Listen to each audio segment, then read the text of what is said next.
If you like this video, please consider supporting me on Patreon. For just $1 a month, your name can appear at the beginning of this and many other upcoming videos.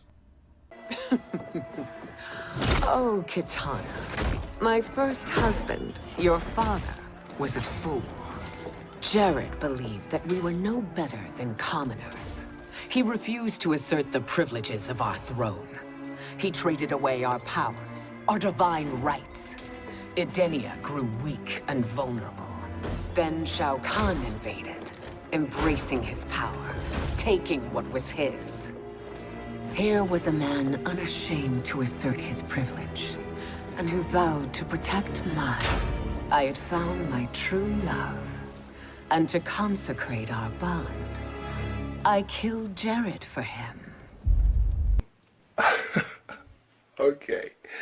I'm just gonna— What the fuck is this?! Mortal Kombat 11 is one of those video games. One that was incredibly hyped to the moon and back by its own fanbase like it was going to be the greatest entry in the series, and then universally shat on by said fanbase when it didn't meet their astronomical expectations. For a while I was on the fence about approaching this game in a review format because I wasn't exactly sure if I was the best person to talk about it. My history with the Mortal Kombat franchise is sort of mild in that I'm familiar with the series and its basic premise, but I wouldn't call myself a traditional fan. I've only ever played a small handful of games in the franchise, including ones that we should probably not speak of, but I do understand the appeal behind the franchise. It was a pretty groundbreaking series in terms of its presentation and shifting the boundaries of what kind of content can be allowed in our games by pushing the envelope with its violent nature. It's also been fairly cemented into pop culture with several TV shows, a cult classic movie, and a more recent animated straight-to-video release. It's actually done a pretty good job standing the test of time. Unfortunately, Mortal Kombat 11 might end up being the game that completely fucks up the series beyond repair. I know there are fans who aren't too fond of this modern trilogy as the new story conflicts with things that people loved about the original timeline. But now we have people who even like MK9 and 10 who really hate this entry for just how badly it messes up the series. And admittedly at first, I had a hard time understanding why. This may come across as somewhat controversial amongst gamers, but I'm of the opinion that when it comes to video games, the story isn't the most important element of the product. And the reason I say that is because video games are really different when you compare them to movies, TV shows, and literature. Unlike those other three, video games require you to be directly involved with how they're designed. As with a movie or TV show where you just have to sit on the couch and look at the screen, you have to actively engage with the way a game is developed. It also makes a video game more of a challenge to review. Instead of just talking about the cutscenes and the graphics, you have to talk about absolutely everything that's on the disc. The controls, the weight of the gameplay, the amount of content that's being sold for $60, the level layout, the freedom in player choice, the list goes on. A video game holds many aspects when compared to other forms of media, which is why I feel it wrong for people to prioritize and say the story of a game. Because the story isn't going to matter if everything else in the game sucks. If the story ends up being the only good thing about a video game, then it fundamentally fails as a video game because it's more fun to watch than it is to play. And I'm pretty sure that games are meant to be played by individual people instead of just watching someone else do it on YouTube. It's why I prioritize gameplay and mechanics over everything else when it comes to video games. You're not paying to watch a movie or a TV show when you're not paying to read a book or a comic. You're paying for an interactive experience. I say these things because they help represent my first impressions with MK11, because I did find myself enjoying it at first. As a fighting game, MK11 still feels like a fighting game, and it doesn't do anything to go against that concept of design. Each fighter feels unique with their own speed and weight, making them feel different from each other, adding variety to the combat. They also have a lot of different identities and combo styles, so you can freely experiment with which fighters you want to utilize most. There's the addition of being able to customize fighters by slotting different abilities to them, so you can further tweak how you would normally use each character to add more agency to your combos. They're versatile, hard-hitting, and they add a lot to your playstyle. There's enough individuality for each fighter to give the player a reason to try all of them out, exploring the different movesets and mechanics and unlocking all the arcade endings. Overall, the fighting itself is pretty clean and refreshing, which is enough to make it feel like a proper fighting game. And there's a satisfying number of fighters to control to practice all those sweet combos. I'd comment on how satisfying the game is visually, what with the crushing blows and dozens of fatalities, but I'm pretty sure that goes without saying. So in terms of functioning as a fighting game, MK11 seems to do a pretty good job functioning as a fighting game, so I wasn't exactly sure where the problems were coming from. Then I started playing Towers of Time, learned about the game's political agenda, and saw Sindel's arcade ending. I totally get it now. It's such an embarrassing step backwards that makes you wonder what the hell was even going on in between games. Even as someone who isn't a huge MK fan, I feel like this franchise was done so filthy by this fucking entry, to the point where nothing about the refined combat is enough to justify this level of incompetence and terrible design. God, where do I even start? Well, how about the fact that the game was designed as a painful mobile grinding experience that was done specifically to waste your time? Every single mode in this game, including the story and the basic arcade mode, is made for the purpose of grinding to farm this in-game currency for the Krypt, or for buying stuff from the game's main menu. If you want to unlock anything in this game, you're gonna be spending countless hours doing the exact same thing over and over and over and over and over and over again. The cost of purchasing rewards is really high, and the process of earning the currency is extremely time-consuming. You accumulate souls, hearts, and especially time crystals way too slowly. And we all know that it's because the developers want you to spend actual money to purchase in-game currency out of greed. They're banking on you to be too lazy to accumulate the currency yourself, and they do this by intentionally making the rate of your currency as sluggish as possible. You don't want to spend hundreds of hours playing repetitive game modes just to get some crystals? Well, fork up $40, you fucking drone. And it might not have been so offensive if it wasn't for the fact that the rewards you get for all this trouble are fucking pathetic. Unlocks in this game range from hidden fatalities, which you can just unlock by using tokens, to brutalities, costumes, and custom items that require you to play either the shitty Tower of Times mode, or the multiplayer mode. So now you have to spend money on PlayStation Plus or Xbox Live to even unlock some costumes. Brutalities are one thing, but going through all this trouble just for some alternate costumes and gear is just a horrible chore when they don't amount to anything. For starters, the costumes are a complete scam, as there's only 4 to 5 actual different skins for each character, and they try to hide that laziness by treating each different color palette for them as completely different skins. And instead of being allowed to customize the color of these skins by yourself, you have to do a bunch of shitty tasks in order to unlock alternate color patterns for these costumes. And what makes it even worse is that they give them different levels of rarity and challenge to unlock. The black shirt Johnny Cage is supposed to be more valuable and rare than the green shirt Johnny Cage for no other reason other than it just has a different rank. And what makes it so annoying is that in spite of these color swap costumes clearly being the exact same thing, the game still treats them as unique skins from each other and forces you to complete separate game modes in order to unlock them. You want to get the platinum and purple Shao Kahn? Well, to get the platinum you have to play Tower of Times, and to get the purple you have to play AI mode. And that's only one of hundreds of examples. And there isn't even a guarantee that you'll get to unlock the stuff that you actually want, because the unlocks that are displayed in Tower of Times are insanely random. Did you miss your chance at unlocking the yellow Scarlet skin because you didn't finish the tower before the timer ran out? Well, who knows when that shit is gonna be available to you again. And then you have the gear. Now, they do try to make the gears feel different by giving them different looks, but they come with their own set of problems. They all have these slots that you have to unlock in order to customize them with upgrades, and there's way too many to go through. Leveling up these pieces of gear takes time, and there's way too many for each fighter to level up. Even if all you want is to change the look of your character, you still have to do a bunch of bullshit grinding and waiting for a particular piece of gear to be available for unlocking in the time towers. It's not even worth the trouble of unlocking them, because the visual differences between these pieces of gear are so minimal that you won't even notice them during gameplay. So when you put it all together, this game is expecting you to work your ass off for really shitty rewards, and if you don't want to work for it, you have to pay actual money up front. Yeah, because that's exactly what Mortal Kombat was in desperate need of after 27 years. Fucking microtransactions. And again, what really annoys me so much about this is that it turns every single game mode, like literally every single game mode, into a shitty grind fest. Instead of playing the arcade mode to unlock unique character endings, you're instead playing it for grinding in-game currency.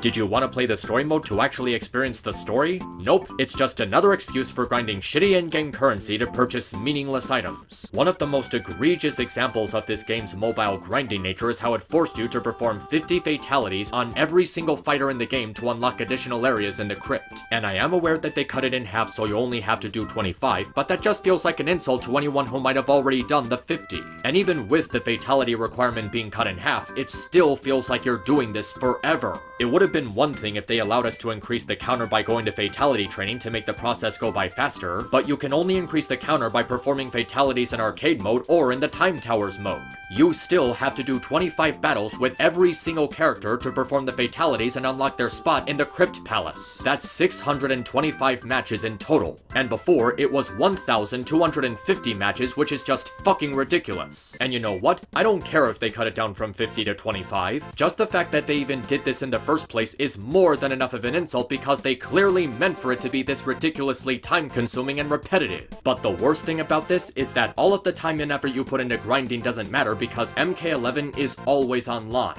meaning that you always have to be connected to the server to have access to any of your stuff. And not just your items, but multiple game modes as well. You can't do Towers of Time, the Krypt, and several other modes unless you have access to the servers. So fuck you if the internet sucks or if something is going on with their servers, you're completely locked out of a good chunk of the game until the problem is resolved. And we all know that this game's servers are gonna be shut down eventually. So at some point in the future, you're gonna be permanently locked out of any of the stuff you unlocked. This just means that all of the time you spent on grinding all of this in-game currency and unlocking all of this stuff is a complete waste of time. And if you were one of those people who actually spent real-life money on purchasing crystals, that just means you got completely fucked out of your money. 50 or 25 fatalities on every character doesn't matter. Upgrading all those pieces of gear doesn't matter. Spending all of that time on the Time Towers and other modes just to unlock that one skin for your character doesn't matter. Nothing you do in this game matters because everything you unlocked will be gone forever. So aside from the game making you work your ass off for shitty rewards, you're working your ass off for shitty rewards that you're not even allowed to keep. Unless you have some sort of time machine that allows you to go back to 2019 or 2020, you're just shit out of luck.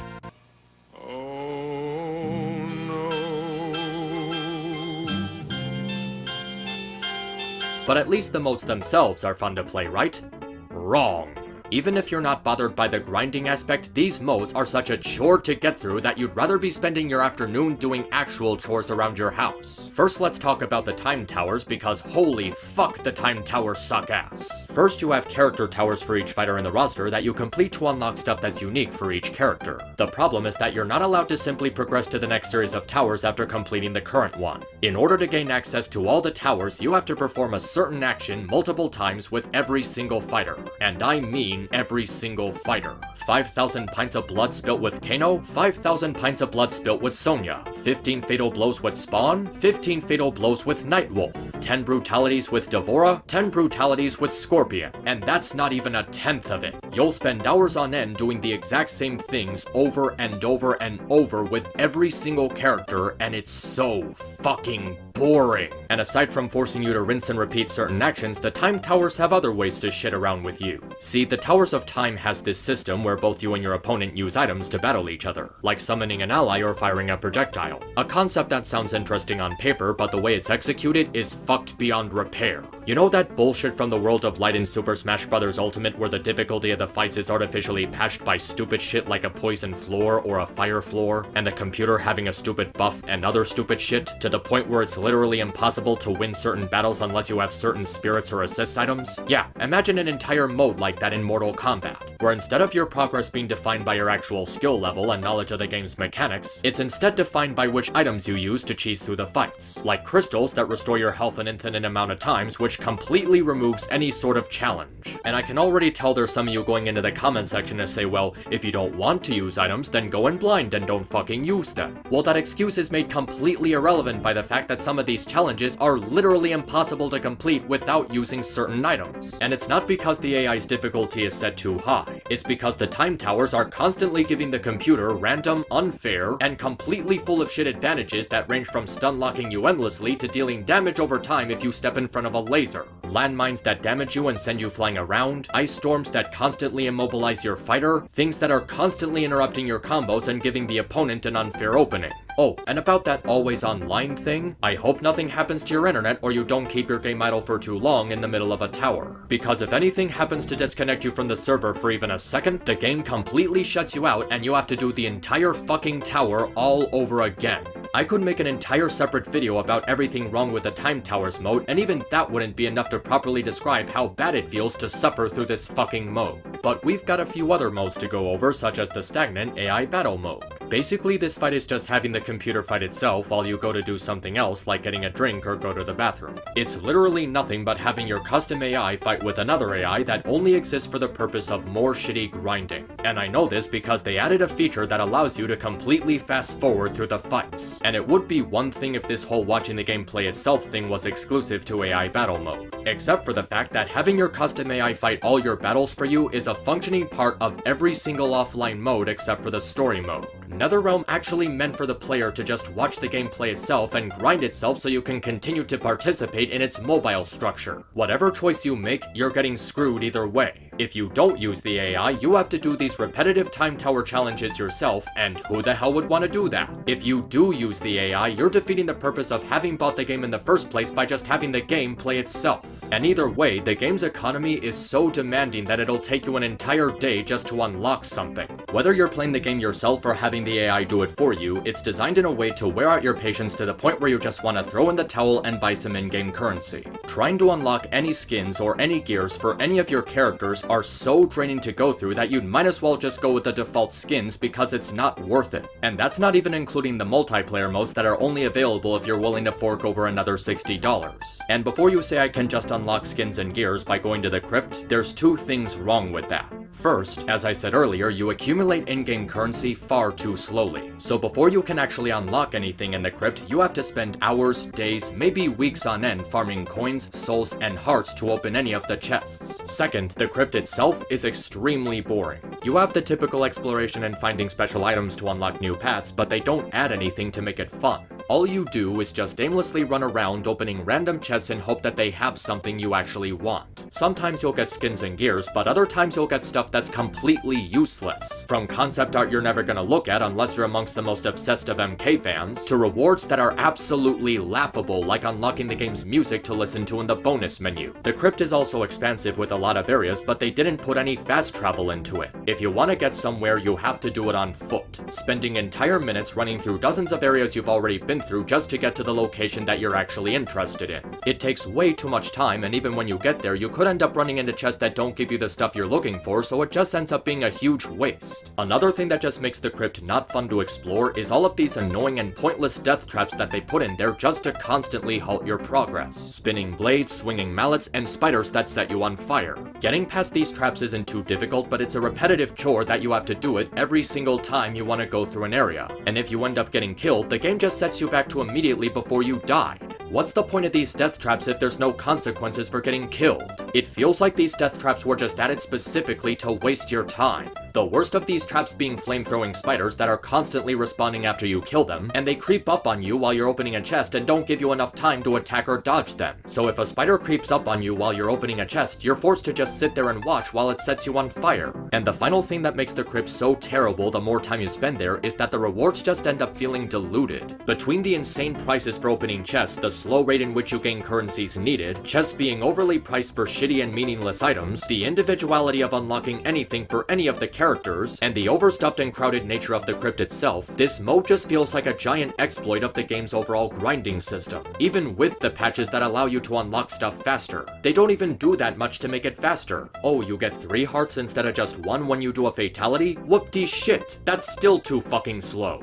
And finally, there's the story mode, which is just one of the stupidest story modes that I've played in a video game in a really long time. I'm sure a lot of people have covered the problems with the story already, but even a year later, it's still so mind-numbing as to how atrocious it is. So many dumb writing decisions, and things that rely on the characters doing stupid things for stupid reasons, and things that just feel like NetherRealm is going the extra mile to give people the middle finger, such as having Devora kill off Scorpion after she just killed off 2 fan favorites in MKX. I have no idea what the hell is up with the Devora favoritism in this new timeline, with the writers constantly treating her like she's this really important figure when we've only known her for 2 fucking games, retconning so many things from the previous games by coming out and saying she was actually there the whole time, or having her kill off 3 longtime characters to make her seem badass and cool when it's really just forced bullshit. The writers of this new timeline have such an annoying habit of shoving her in every single situation that she has absolutely no business being a part of, constantly shoving her down your throat. And for that matter, Hanzo would absolutely never allow himself to be killed like this, making one of the most notorious and vigorous characters in the franchise look like a throwaway character who's easily taken out by a random nobody. If you're going to kill Scorpion, at least have the assassin be someone more deserving or makes sense, like Bihan as revenge for killing his alive self. And I know a lot of people are gonna disagree with me on this one, but Sonya's death is really weak and a pointless attempt to make the player feel all emotional. Killing her this early in the story is really dumb, especially considering the circumstances surrounding her death. Why the hell does she just sacrifice herself when they have more than enough time to rescue her? It would be one thing if there was some sort of dire time limit or a race against the clock, but the situation doesn't have anything like that. And what makes it even worse is that her supposedly heroic sacrifice ends up getting retconned because Kronika shows up and restores the damage. She literally dies for nothing, so her death and sacrifice are completely pointless. And there's a whole bunch of characters who completely disappear from the story without getting any proper closure. Devora never shows up again after killing Hanzo as if to say she was just there specifically to kill a fan favorite for the sake of the lulz. And what exactly happened to Scarlet after Katana kicked her ass? Did they just leave her unconscious? Did they lock her up? Was she executed? She literally just disappears from the story. And this is just two of several examples of the game pulling this shit. And in a story that revolves around time travel, there's so much that doesn't even make any sense. If figures of the past carry out their pain to their future selves, how are Johnny Cage, Scorpion, and Jax able to beat the shit out of themselves without causing self-harm? How can present Liu Kang still pass Liu Kang's soul without immediately disappearing? If Kronika is trying to raise an army to stall time for her plan, why would she bring back heroes from the past who would obviously side against her? Why would she overlook this oversight in her grand scheme? Why didn't she bring back other MK villains and persuade them to side with her against the heroes? She's doing this whole bringing people out of time thing for the purpose of building her army, so why doesn't she bring back other villains for building her army? If she's after this Jinsei power so bad, why doesn't she just go back and get it herself at a point in time where there would be no one to oppose her? And if she has the power to pull people out of so many different points in time, why doesn't she summon an infinite number of Shao Kahns? There's also a bunch of characters that are completely missing from the story when they should be there. Reptile, Ermac, Takeda, Kenshi, the Revenants, where are they supposed to be? And what about past Sub-Zero? If you're going to bring back a past Scorpion, why not a past Sub-Zero? Why is present-day Eren Black completely forgotten about in favor of past Eren Black? And doesn't that retcon the timeline by establishing that he was somehow part of MK9? And what about Dark Raiden? He's a completely wasted concept as he's only there for one chapter and then he's immediately erased. Remember how they foreshadowed him as a really big deal at the end of MKX? Well, he just goes poof, never to be seen again. And not to mention the inconveniences. Like, loads and loads of inconveniences. Why isn't Cetrion using her ultimate god powers to kill everyone? She can literally transform into a giant and blast you out of orbit, and create pits of doom in the earth. So why doesn't she just do that? Why is Baraka willing to side with Katana so easily when he was highly loyal to Shao Kahn? Especially when the Tarkatans were heavily threatened by Kotal. How did Devora even escape captivity from the end of MKX? Did she do it on her own? Did Kronika do it? No time to explain that shit, we got some action scenes to get to. If the Blood Ocean is supposed to be bottomless, why do the ships use anchors? If Raiden was so cautious about using the amulet before, why is he so eager to use it against Scorpion? If the darkness inside it can take over him that quickly at any time, why is it only taking over him now? It could have happened at any other point in the story, so why wait until past Scorpion showed up? And if Raiden can easily merge himself with Liu Kang like this, why didn't he just do that in MK9? It was going to happen anyway, so why didn't you just do it back then to prevent him from dying and becoming evil? And even if you ignore all these plot contrivances and conveniences, the story still makes no fucking sense. It retcons the entire franchise by making it about time travel instead of protecting the Earth from other dimensions, something that was never even part of the story up to this point. The time travel doesn't even affect the plot 90% of the time, as only a small handful of characters are brought back and they hardly interact with their future selves anyway, so it just comes across as completely pointless. In fact, everything is made pointless because it ends with every single character and every single event in this timeline being erased. Everything we worked for in MK9 and established in MKX is now completely irrelevant because it doesn't exist anymore. No development whatsoever. And that's not even including the fact that Kronika is such a stupid-ass villain. Her motivation doesn't make any sense because she can easily just undo Shinnok's beheading. So why is this whole restarting history thing even necessary if she can just save Shinnok and easily erase Dark Raiden? She doesn't take advantage of her ability to manipulate time time to instantly defeat the heroes, and it just fucks with the entire lore by making it so that Kronika is suddenly responsible for absolutely everything. It wasn't the actions of beloved characters that set up the events of the franchise, it was all because of a time-manipulating Tilda Swinton. It reminds me a lot of the Black Zetsu retcon from Naruto, making it that some mama's boy is responsible for everything that happened in the story at the last possible moment because Kishimoto wrote himself into a corner. And when you put all these things together, there's practically no tension in the story. Nothing of interest ends up happening, nothing we care about is at stake, and none of the storylines from the previous two games are even followed up upon. It's all about time travel now, and it was implemented in the worst ways possible. And even if you can ignore the terrible story, you can't ignore any of the other bullshit that happens in this game. MK11 is so disrespectful and full of blatant insults to fans of the franchise. Not just because of the anti-consumer grinding and horrendous story, but also because of the social justice warrior propaganda injected into this game. Whether it's Jax telling people to get woke, the cringe-inducing Trump references, or that stupid nonsense about the female characters wearing revealing outfits. In a game where everyone is brutally murdering each other in horrendous and gruesome ways, your primary concern was making sure that the female characters were appropriately dressed because you don't want to upset any raging feminists accusing them of looking slutty. Oh, you can beat the shit out of a woman, rip out her spine, smash her organs, dismember her, and torture her all you want, just make sure she's properly dressed while you're doing it. And don't give me any of that it's not appropriate battle attire bullshit. If that's the route you want to go, why the hell are any of the male characters still walking around without any shirts and pants and anything to barely cover their crotch? Oh yeah, look at the way Shao Kahn and Garrus are going into battle without anything covering their bodies. Surely they're undergoing the right protection. I also find it both hilarious and sad that NetherRealms is actually trying to get you to pay $6 in order to play as Frost before completing Chapter 4. They're literally telling you that you can just unlock her for free by completing the story mode.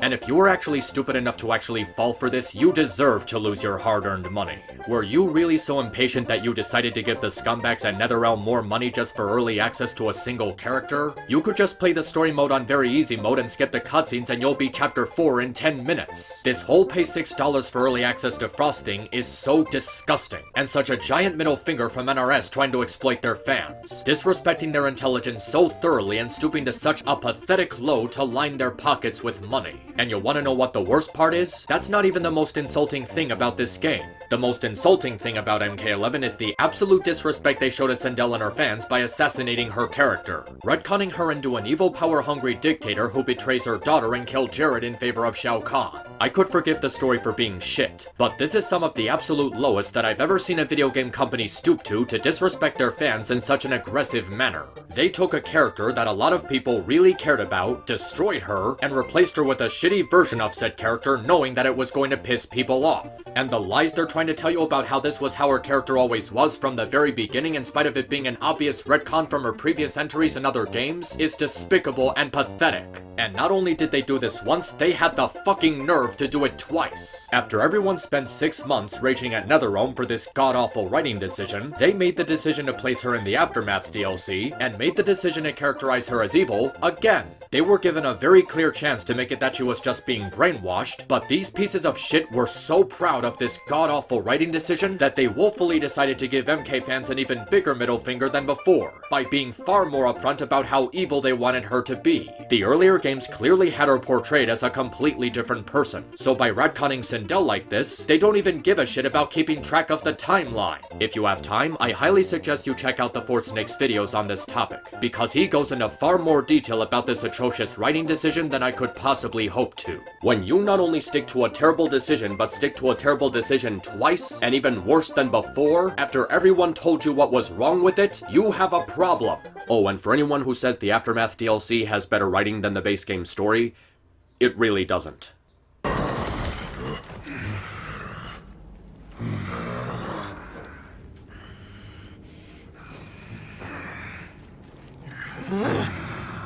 Kitana murdered your Shokan brethren. Shiva challenged her and suffered this punishment. Swear your allegiance, and I shall see her avenged.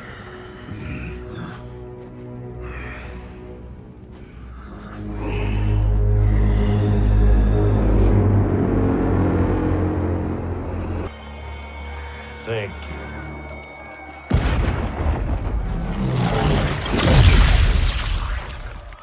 Your lies are revealed, sorcerer.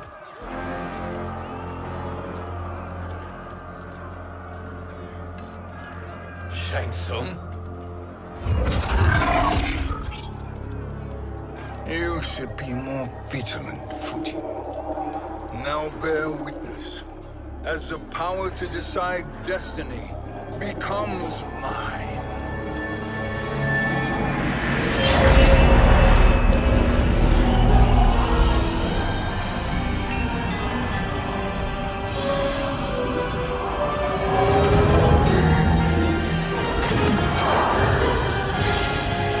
I'm not even that much of a Mortal Kombat fan, and even I feel insulted by all the repulsive bullshit that happens in this game. The scummy microtransactions, forcing the player to slave through terrible mobile gaming structure, the shitty story, the disregard for the lore, expecting you to be stupid enough to pay for early access to Frost, making the game always online, rendering your progress pointless, the SJW propaganda, the horrible game modes, and fucking with beloved characters because you think you know better than the people who have actually been with this franchise for nearly 30 years. It throws away all its potential, wastes so many opportunities, and thinks so little of the Mortal Kombat fanbase that it just does whatever it wants, no matter how offensive it is. It has no replay value and gives the player no motivation to keep playing because everything about it ends up being a waste of time, both for its story and your progress being tied to servers that won't be around in the future. Mortal Kombat 11 was made as a means to rejuvenate the series and breathe new life into it, but all they did was suck all the life out of it and leave it as a rotting corpse. Congratulations, NetherRealm Studios, I never want anything to do with this franchise ever again.